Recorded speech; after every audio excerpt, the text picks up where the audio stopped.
SCP-001 qntm's proposal, Object Class Safe. SCP-001 is a smooth, black, perfectly ellipsoidal, approximately 15.1 centimeters by 15.4 centimeters by 16.5 centimeters onyx gemstone with a mottled white pattern.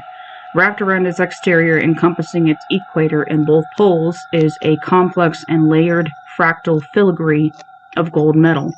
The gold is sculpted into broad strokes at what is now usually agreed to be the lower or south pole of the object, but with increasing latitude, the pattern becomes progressively more intricate. Near the North Pole, also called the lock or singularity, the pattern complexity progresses beyond the capability of optical or electron beam microscopes to resolve. Further investigation is pending advances in microscopy technology. The gemstone continuously emits a small quantity, 34.5007 to 34.5010 megawatts of thermal radiation in the microwave range. As a result, the gold filigree is warm to the touch. The white mottled areas emit fractionally more radiation than the black onyx areas. Other than this, SCP-001 is totally inert. It's opaque to all forms of electromagnetic and hard radiation and so far indestructible. Its onyx gold composition is guessed from visual inspection, since the taking of samples for chemical analysis has proven impossible. Project Pluto Master Log. The following experiments have failed to open SCP-001. Conventional lockpicking, brute force assault with hammer, chisel, sledgehammer, bolt cutters, welding torch, bandsaw, etc. Sustained heating to 5,000 degrees centigrade in industrial furnace. Artifact reflected all thermal energy, did not increase in temperature. Direct application of industrial cutting laser, approximately 160 kilowatts per centimeter squared, concentrated on the lock. Artifact reflected all energy. Compression in vise, car crusher, hydraulic diamond face press, all destroyed.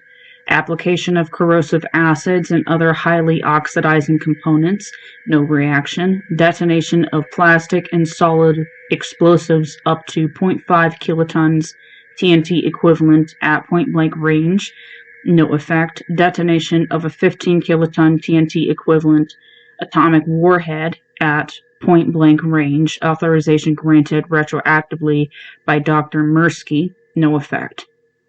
Project Pluto is ongoing with the full support of Foundation resources. Dr. Mirsky. SCP-001 Acquisition Report. The earliest record of SCP-001 is in the handwritten journal of the minor Scottish aristocrat Sir Edwin Young, 3rd Baronet, 1611 to 1677. As was customary at the time, Young kept a cabinet of curiosities, a small room of artifacts of undetermined provenance, such as sculptures, preserved creatures, and trinkets. Young's journal includes references to his acquisition in 1654 of an bound jewel of onyx and filigree gold, of Finninel's beyond rational statement while traveling across the Mesopotamian desert. The journal indicates that SCP-001 was found buried in the ruin of a bitter, blasted place older than days, or what Young took to be a temple of fearsome death god. SCP-001 was found encased in stone at the center of 4 enormous runic stones. Young's journal includes a sketch of the most readable side of the most well-preserved stone, but he was unable to read the runes or find a scholar who could translate them. Young's account of his journey to the location of the ruin is incomplete. It has not yet been located. Young's selections of curious provenance lay in storage for several centuries after he died. In 1805, his descendants donated SCP-001 to the Scottish National Museum in Edinburgh. The curators of the museum regarded SCP-001 as an ancient, fragile, and priceless example of ancient Sumerian metalworking. They therefore failed to discover its anomalous warmth, its indestructibility, or its impossible microscopic scale construction. They were, however, able to identify the runes in Young's sketch as Tertiary Sumerian cuneiform, circa 3400 BCE. Only a partial translation is possible. With loss and a noun, a pact, probably a proper noun, on this ending finale, joy plus permanence, possibly protection. Mr. Candlish, who performed the translation, noted, "This appears to be some sort of incantation or spell of containment. A pact is the name of whatever is imprisoned within the gemstone." SCP-001 was finally placed on semi-permanent display in 1949.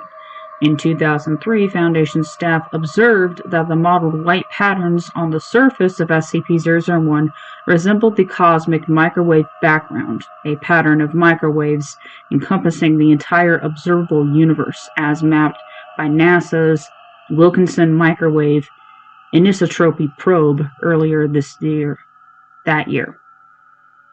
Closer inspection showed the two patterns to be identical.